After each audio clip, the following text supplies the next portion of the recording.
السلام علينا وعلى عباد الله.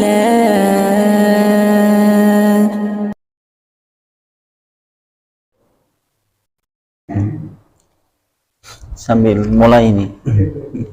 Assalamualaikum warahmatullahi wabarakatuh.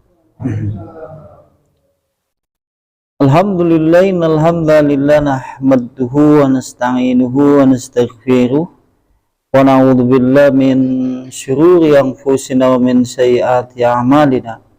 Ma yahdihillahu fala mudhillalah wa ma yudlilhu fala hadiyalah. Asyhadu an la ilaha illallah bi wahdaniyya wa asyhadu anna Muhammadan abduhu wa rasuluh. La nabiyya wa rasulla ba'da wa qad qala Allah ta'ala fil kitabihil karim ya ayyuhalladzina amanu taqullaha haqqa tuqatih wa la tamutunna illa wa antum muslimun. Ikhwan wa ikhwa fillah rahimani rahimakumullahu ta'ala jami'an ahlu ta'lim yang semoga senantiasa dirahmati oleh Allah Subhanahu wa ta'ala. Mengawali kajian tentunya kita sama-sama memuji kepada Allah Subhanahu wa ta'ala, karena hakikat semua bentuk segala puja dan pujian milik Allah, untuk Allah, dan juga karena Allah Subhanahu wa ta'ala. Salam dan juga salawat tetap tercurah kepada Rasulullah Sallallahu alaihi wa ala alihi wasallam, dan mudah-mudahan Allah melimpahkan keistiqomahan kepada kita semuanya untuk mengikuti risalah tauhid, risalah Islam di atas titian jalan yang lurus. Allahumma amin. Dan masuk di surat Ali Imran, ayatnya ayat yang nomor 8 sampai 9. Di sana Allah Subhanahu wa taala berfirman dalam surat Al-Imran ayat 8 sampai 9. Huwallazi anzala 'alaikal kitaba minhu ayatum muhkamatun hunna umul kitab wa ukharu mutashabbihat fa ammal ladzina fi qulubihim zayghun fayatabi'una matashabaha minhu ibtigha'al fitnah ibtigha'al fitnati wa ibtigha'a ta'wili wa ma ya'lamu ta'wilahu illallahu rasihuna fil ilmi yaquluna amanna bihi kullun min indi rabbina wa ma yadhakkaru illa ulul albab. Rabbana la tuzigh qulubana ba'da idh hadaitana wa hab lana min ladunka rahmatan innaka antal wahhab. Rabbana innaka jami'un nasi liyaumin la raiba fihi innallaha la yuhliful mi'ad. Surat Al-Imran ayat 7 sampai 9. Di sana Allah Subhanahu wa taala berfirman, huwa dia Allah Subhanahu wa taala alladzi yang anzala, dia Allah Subhanahu wa taala menurunkan alaika kepadamu Muhammad al-kitab, yaitu al-kitab, minhu darinya ayatun muhkamatun, terdapat ayat-ayat muhkamat. Hunna, ayat-ayat muhkamat itu ummul kitab, termasuk induknya kitab. Wa ukharu, dan selain dari ayat muhkamat juga terdapat ayat mutasyabbihat. Wa ammal ladzina, maka adapun orang-orang yang fi qulubihim, di dalam hati-hati mereka, zaighun, yaitu cenderung kepada kesesatan, fayatabinguna, maka mereka mengikuti ma, apa saja, tasyabbaha minhu, itu ayat-ayat yang samar atau yang mutasyabihat itu, ibtigha'a, karena berkeinginan, al-fitnah, menimbulkan fitnah, wabtigha'a, dan mereka mencari-cari alasan, ta'wilahu, ta'wili, yaitu mencari-cari, yaitu penafsirannya. Wa ma ya'lamu, maka tidaklah ada yang mengetahui ta'wilahu, tafsiran atau ta'wilan dari ayat-ayat mutasyabihat, illa, kecuali Allah. Warasikhuna, maka adapun orang-orang yang mendalam, fil ilmi, di dalam ilmunya, yaquluna, mereka berkata, amana kami beriman bihi dengannya, kullu min indillah, maka tiap-tiap ayat yang muhkamat mutasabbihat semuanya dari sisi Tuhan kami. Wa ma yadhakkaru, dan tidak ada yang mengambil pelajaran kecuali ulul albab, orang-orang yang memiliki akal. Rabbana, ya Rabb kami, la tuzigh, jangan engkau condongkan, qulubana, hati-hati kami, ba'da, sesudah, idh hadaitana, tatkala engkau telah memberi petunjuk kepada kami, waplana, dan berilah kepada kami, min ladunka, dari sisimu, rahmatan, yaitu rahmat, innaka, sesungguhnya engkau Allah, anta, ya engkau Allah, al-wahhab, yang maha pemberi. Rabbana, ya Rabb kami, innaka, sesungguhnya engkau jami'u, akan mengumpulkan an-nasi, kepada seluruh manusia, liyaumin, pada hari, la raiba fi, yang tidak ada keraguan di dalam hari itu. Innallaha, sesungguhnya Allah, la yukhlifu, tidaklah menyelisih atau tidaklah melanggar, al-mi'ad, kepada perjanjiannya. Surat yaitu Al-Imran ayat 7 sampai dengan ayat 9. Kalau seandainya kita artikan jadi menurut bahasa kita, dialah Allah Subhanahu wa taala yang telah menurunkan kepadamu Muhammad, yaitu Alkitab, maksudnya adalah Al-Qur'an. Di dalam Al-Qur'an terdapat ayat-ayat yang jelas tentang hukum halal dan haramnya, atau itu disebut sebagai induk kitab. Tetapi di samping ayat-ayat yang jelas, ada ayat-ayat yang samar. Maka adapun orang-orang yang di dalam hati mereka cenderung kepada kesesatan, maka mereka justru mengikuti ayat-ayat yang samar itu untuk menunjukkan atau untuk mencari-cari fitnah dan menimbulkan fitnah. Dan mereka mencari-cari penafsiran ayat yang samar itu. Maka tidak ada yang mengetahui takwilan dari ayat-ayat mutasabbihat ataupun samar kecuali Allah Subhanahu wa taala. Maka adapun orang yang mendalam di dalam ilmunya, maka mereka semuanya berkata, kami beriman kepada Al-Qur'an dan kepada Allah. Kami beriman pula kepada apa saja yang ada di dalam Al-Qur'an, baik ayat muhkamat ataupun mutasabbihat, semuanya dari sisi Tuhan kami. Tidak ada yang bisa mengambil pelajaran kecuali yang memiliki akal. Wahai Tuhan kami, janganlah engkau condongkan hati kami setelah engkau memberi petunjuk kepada kami. Maksudnya adalah yaitu condongkan ke dalam kesesatan. Wahai Tuhan Allah, wahai Allah Subhanahu wa taala, jangan condongkan hati kami kepada kesesatan sesudah engkau memberi petunjuk kepada kami.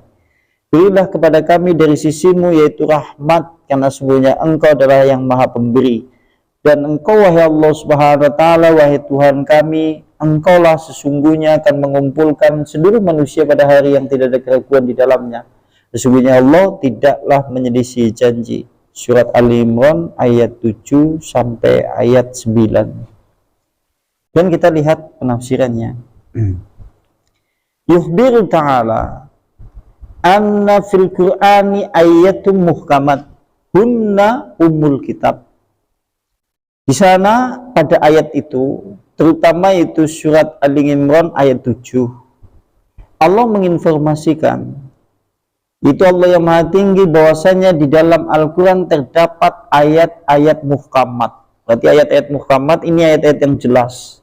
Jelas maksudnya, jelas kedudukannya, tidak perlu ditafsir sekalipun kita mengetahui maksud yang dimaksudkan di dalam ayat itu. Makanya itu disebut dengan ayat muhkamat, karena jelas, terperinci, maksudnya jelas. Nah, ayat-ayat muhkamat itu disebut juga umul kitab, induknya kitab. Ayat-ayat muhkamat yang jelas itu jelas, yaitu termasuk bagian dari induknya kitab. Contoh ayat-ayat muhkamat kan, ya ayyuhalladzina amanu, wahai sekalian orang beriman, sesungguhnya khamr. Nah, maka itu jelas, khamr berarti haram berdasarkan ayat itu, karena tujuan maksud di dalam ayat itu cukup jelas. Itu disebut dengan ayatun muhkamat. Kemudian maksud dari umul kitab, ayat-ayat yang jelas itu adalah bayanatun, yaitu jelas, wadihatun, terang, dalalah, yaitu petunjuknya, artinya cukup jelas yang dimaksudkan di dalam ayat-ayat muhkamat. tidak perlu ditafsir pun kita mengetahui sisi penafsirannya. Beda kalau seandainya ayat yang lain, yang ayatnya sifatnya mutasyabihat. Contohnya kan dulu, alif lam mim, itu mutasyabihat. Artinya apa? Ya tidak tahu. Karena Allahu a'lamu bimuradihi, hanya Allah yang lebih mengetahui. Sementara kalau alif lam mim yasin, artinya apa? Ya Allah yang maha mengetahui. Itu jenengannya ayat mutasyabihat. Karena ayat yang sama, tidak tahu maksud dan tujuannya, Allah kemudian menyebutkan seperti itu. Kalau tidak ada dalil yang jelas yang menjelaskan, ya sudah cukup kita sandarkan kepada kalimat Allahu a'lamu bimuradihi, Allah yang lebih mengetahui maknanya. Kemudian berikutnya, la iltabasa fiha ala ahadin minan nas. Tidak ada yang keliru di dalam yaitu ayat-ayat Muhammad seorang pun dari manusia. Maksudnya dari manusia melihat ayat-ayat Muhammad sebetulnya cukup jelas apa yang dimaksudkan dalam ayat Muhammad itu. Wa minhu, akan tetapi ada di dalam ayat Al-Quran yang disebut dengan ayatul akhar, yaitu ayat yang lain, yaitu ayat mutasabbihat. Fiha, maka ayat-ayat mutasabbihat itu adalah istabaha fi dalalah ala kasirin minan nas au ba'dihim. Ayat mutasabbihat adalah ayat yang mengandung samar di dalam maksud dan tujuannya untuk kebanyakan manusia atau sebagian manusia. Berarti untuk sebagian manusia, sebagian besar manusia melihat ayat-ayat yang sifatnya samar, tidak jelas pengertiannya, yaitu ayat-ayat mutasabbihat, kita tidak mengetahui maksud dan tujuannya. Kalau kita tidak tahu maksud dan tujuannya, sudah cukup kita sandarkan saja kepada Allah. Faman rada, maka barang siapa yang mengembalikan ayat-ayat mutasabbihat itu kepada ayat-ayat yang jelas. Maksudnya di sini adalah jika kita dihadapkan pada ayat-ayat yang samar, kita disuruh untuk mengembalikan kepada yang jelas. Jika ayat yang jelas hukumnya itu menjelaskan ayat yang samar itu. Kalau tidak, ya sudah, kita sandarkan saja kepada Allah a'lamu bimuradihi, hanya Allah yang mengetahui maknanya. Dan berikutnya, maka barang siapa yang mengembalikan ayat-ayat mutasabbihat kepada ayat yang jelas dan menentukan hukumnya ayat-ayat yang samar itu kepada ayat-ayat yang jelas itu, tidak berusaha mencari penafsirannya, cukup disandarkan kepada dalil, faqad ihtada, maka sungguh dia telah mendapat petunjuk. Justru seandainya kita menyandarkan ayat-ayat yang samar, kita sandarkan saja, hanya Allah yang maha mengetahui. Jika tidak ada dasar landasan dalil yang menjelaskan hal itu, kita sandarkan saja seperti itu. Malah yang seperti itu disebut sebagai orang yang berilmu, orang yang mendapat petunjuk. Waman ngakasa in ngakasa walihala qallallahu ta'ala, oleh karena itulah kebalikannya dari orang yang justru sibuk dia mencari-cari penafsiran dari ayat-ayat yang mutasabbihat. Kan ada orang yang terbalik, justru kan ada orang yang terbalik kemudian berusaha menafsirkan ayat-ayat yang sifatnya jelas, malah justru mereka kebalik, malah mereka lebih sibuk memikirkan ayat-ayat yang sifatnya yaitu mutasabbihat. Contohnya biasanya di kalangan orang-orang pengajarannya tasawuf, orang tasawuf itu senang, dia berusaha yaitu menyamarkan makna yang cukup jelas. Contoh ketika kita belajar ilmu tasawuf, ketika Anda mengucapkan kalimat la ilaha illallah, nanti penafsirannya banyak. Penafsiran menurut kalangan ilmu tasawuf, la ilaha illallah kan artinya tidak ada Tuhan yang hak wajib disembah kecuali hanya Allah, cukup kalau orang yang syariat. Tapi kalau seandainya orang-orang yang tasawuf, penafsirannya banyak. Tidak ada yang ada kecuali yang ada. Ini kan berusaha berusaha merumitkan permasalahan, berusaha mensamarkan sesuatu yang cukup jelas.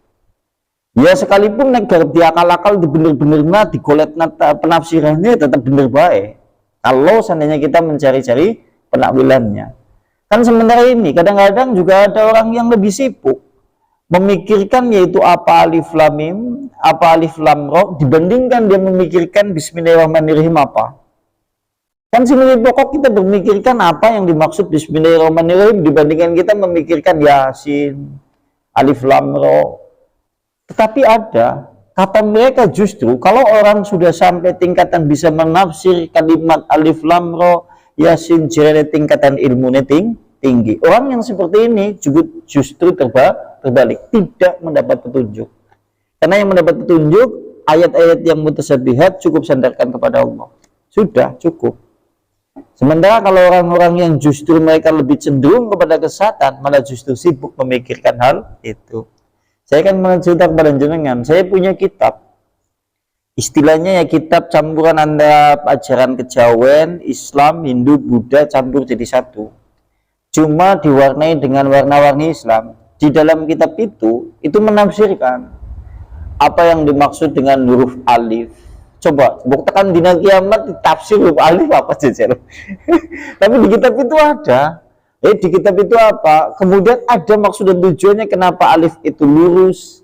Ketika alif di fathah itu hukumnya bagaimana dan maksudnya apa? Ketika alif kemudian di kasroh bagaimana? Nah ini yang namanya orang-orang yang justru tersesat. Itu seperti itu. Alhamdulillah ya. Tapi ya aneh ya. Ada yang seperti itu. Dan berikutnya, oleh karena itulah Allah Subhanahu wa taala berfirman menyinggung masalah itu. Oleh karena itulah Allah menyinggung masalah itu. Dialah Allah Subhanahu wa taala yang menurunkan Al-Qur'an yang di dalamnya terdapat ayat-ayat muhkam, ayat-ayat yang jelas. Itulah yang dimaksud dengan umul kitab, yaitu ibunya Al-Qur'an atau induknya Al-Qur'an. Induknya Al-Quran berarti hukum-hukum yang jelas maksud dan tujuannya. Halal dan haram, kebanyakan manusia maksud dan tujuan dari ayat itu kita cukup bisa memahami. Beda kalau ayatnya yang sifatnya mutasyabihat. Ayat mutasyabihat kan hanya sebagian yang mengetahui, itu pun harus ditopang dengan dalil. Kalau tidak ada dalil ya sudah kita cukup sandarkan kepada Allah. Jangan sampai kemudian kita terjerumus justru lebih sibuk memikirkan ayat-ayat yang mutasyabihat. Kan banyak lebih sibuk memikirkan huruf ya kenapa titiknya 2, ya bingung malah. Ya kan ada yang seperti itu, ada yang seperti itu. Saya kan mencinta kepada jenengan. Pernah ada yang ikut mau kajian tafsir Al-Quran Ibnu Katsir, tanya dulu sing mulang wis ngerti penafsirannya alif lam mim burung jerene. Dijawab sama yang ngaji, katanya ya penafsiran tafsir Ibnu Katsir. Wah nek durung ngerti penafsirannya alif lam mim berarti durung dhuwur ilmune jerene. Ya kalau tidak ada dalil ya sudah ya. Kenapa kemudian sibuk kita memikirkan sesuatu yang tidak ada dalilnya? Nah, sementara kalau orang-orang tasawuf, orang-orang filsafat justru lebih sibuk memikirkan sesuatu yang justru sifatnya mutasyabihat. Contohnya kayak sing wis ninggal di kemarin kan sempat viral Buya Sakur. Dia berusaha menafsirkan Al-Quran yang tidak biasa menurut pandangan yang biasa, karena dia memang mencari sisi pembenaran di atas pembenaran, mencari sesuatu yang tidak ada menjadi ada. Akhirnya kemudian kalau kita tidak cermat mengikuti, kita bisa tersesat. Kalau kita mengikuti tidak cermat, kalau tidak paham ilmu terhadap masalah ilmu Islam, kita mengikutinya, kita banyak tersesat dengan pemahaman yang cukup salah. Karena menurut dia, ya kelihatannya benar. Biasanya orang-orang seperti itu pandai dalam menyusun sisi kalimatnya. Filsafat kan ajaran yang dimana bagaimana membungkus sesuatu itu dengan bahasa yang indah, sehingga diterima oleh orang yang menerimanya dengan memikirkan lagi, dan itu seakan-akan menjadi sesuatu yang indah dan benar. Dan kalau seandainya kita tidak cermat, kita tersesat. Naudzubillah. Kan banyak ya, kalau kemudian kita mengikutinya. Saya berusaha mencari, oh iya ya, nah, kalau tidak cermat ya banyak yang tersesat. Contoh ini pemikiran dia, kata dia, surga itu tidak diperuntukkan hanya kepada orang Islam, hanya kepada orang beriman, tapi surga itu diperuntukkan untuk orang yang baik. Benar apa salah menurut sampean? Dia kemudian berlogika. Coba antum bayangkan sekarang kalau umat Islam, kita lihat orang Islam yang perbuatannya zina, mabok-mabokan, banyak enggak? Dijawab oleh jamaah, banyak. Bagaimana mungkin orang yang seperti itu masuk surga? Kata dia seperti itu. Lantas bagaimana kemudian ada agama yang lain, notabene dia orang kafir, tapi dia adalah orang yang baik, dermawan, tidak pernah memusuhi manusia, tidak pernah menyakiti yang lain. Apakah dia pantas menerima yaitu azab di dalam neraka, ataukah masuk kepada surga? Makanya kalau saya katakan surga itu untuk orang-orang yang baik, salah apa benar? Ya salah. Surga itu adalah innalladzina amanu wa amilus sholih. Allah membatasi antara keimanan dengan kebaikan itu berbeda. Orang baik belum tentu beriman. Orang beriman pasti tentu baik. Jika ada orang Islam yang kemudian dia tersesat, mengamalkan amalan yang justru tidak baik, berarti dia memang tidak betul-betul beriman. Kelak akan dibalas yang tidak imannya itu di neraka.